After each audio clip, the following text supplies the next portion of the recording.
pagkaway ayo. Sus, pag na-release ko na una na pang itlog. Amaw man. Tas yang. Palpak ng bayihan eh. Kaya nag-itlog sayo. Tagilo half moon pagka galaw-gaw ni bayihan eh.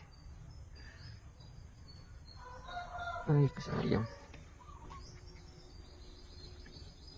Alright mga ka-fish keeper, napanood po ninyo yung video ni Jan's Backyard. Nag-release siya ng kanyang beta male at doon isinalang niya yung kanyang female. Hindi na nga umabot dahil sa tagal nag-release ng itlog kahit hindi pa napakawalan doon sa male na beta fish. So ito po tips ko sa mga magbi-breed na mga beta fish. Matatansya at malalaman po natin na marami talagang itlog at kondisyon po talaga yung female. Yung mga fish keepers na breeder dyan, alam nyo na kung paano tingnan yung mga beta fish kapag healthy talaga. Kasi kapag hindi mo yan ni-release agad, may tendency na mangitlog kahit hindi mo pa napakawalan doon sa male. So sayang po. Yung nga sa title ni Jan's Backyard na palpak daw. So ayun po, tips ko lang po kapag mag-breed kayo ng beta fish. Kapag condition talaga yung anyong female at male, huwag nyo nang paabutin ng hanggang bukas. Example, isasalang nyo hapon, tapos bukas nyo ipakawalan ng umaga. Para sa akin, okay na po ang 30 minutes to 1 hour.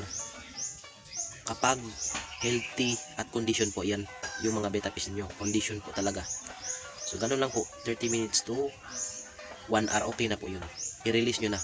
Automatic po, kahit hindi pa po yan nakagawa ng bubble nest, automatic po, pag nag-drop ng itlog yung female, automatic gagawa yan ng bubble nest yung male at doon nila ilalagay.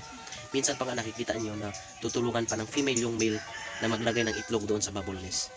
So automatic po, gagawa po yan ng bubble nest. Kasi yun naman ang nature ng beta fish. Pag nag-drop ng egg yung female, automatic gagawa ng bubble nest yung male kapag hindi pa yan nakagawa. In that time na nirelease nyo na yung female.